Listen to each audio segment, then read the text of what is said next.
The puck has dropped on playoff hockey, which means fast, intense, physical games and closely contested battles. The Bobcats got a taste of what's to come in their tournament run as they kicked it off with a strong 2-1 win against the St. Lawrence Saints. 29 years of waiting has led to this moment. For the first time ever in program history, the Quinnipiac men's ice hockey team are the national champions. Last night, they took down Minnesota in an iconic 3-2 overtime victory in Amalie Arena. We'll break it all down for you right now on the Q30 post-game report. The atmosphere was unparalleled. It's snowing, as you see right in front of us. It's still flurrying. The Bobcats had to deal with the elements, but they were able to brave it, and they ignited throughout this entire game. It was a very special experience. In the space of a week, you've defeated number 2 Wisconsin and taken out Harvard here at Fenway Park. 2 big wins, 2 program-defining victories, and they can keep it rolling tomorrow with Dartmouth by just employing the same game plan. Coming into the game, it felt like Lucia had something to prove against her big sister. The last time Sophia was in Hamden, she had a game winner with 1 second left on the clock. Bobcats head coach Becca Main remembers that moment. Scoring is easier said than done in the MAC conference. The Quinnipiac Bobcats, like I just showed, were only able to touch home plate once today against the Fairfield Stags in 2 tough conference losses. Ren Pecknold was paid less than $7,000 when he was taking over this program in 1994. In order to make ends meet, he taught history on the side. He taught high school history. And now he is history. It seemed like a normal night at the office for graduate goalkeeper Logan Angers. That was until she spotted a familiar face in the crowd. Her former teammate Abby Ives was taking a break from tending the net for the Connecticut Whale to revisit her old stomping grounds.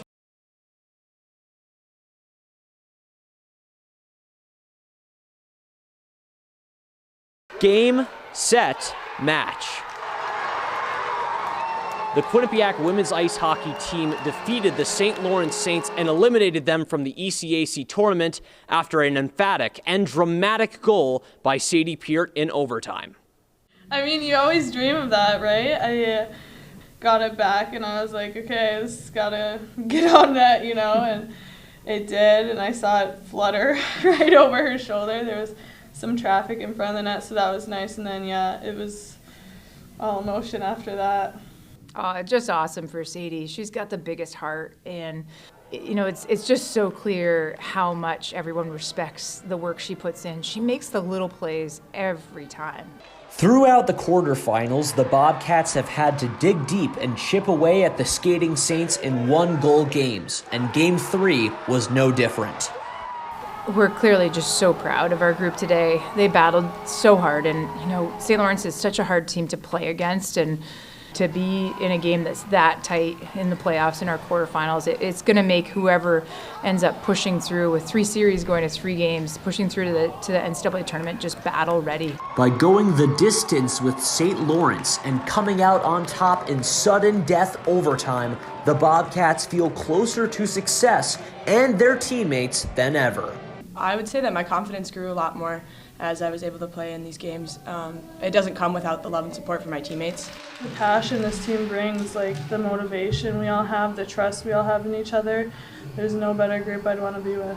Perhaps the most touching moment of the night came after the handshake line.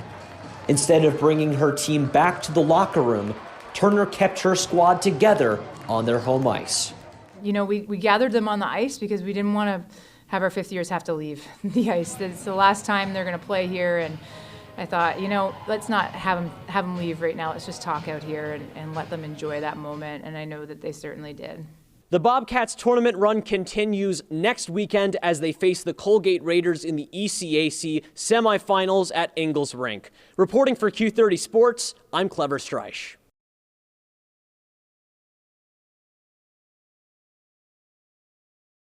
There are 3 weekends remaining in ECAC play, which means that we're in the final stretch. Let's find out more on the Neutral Zone.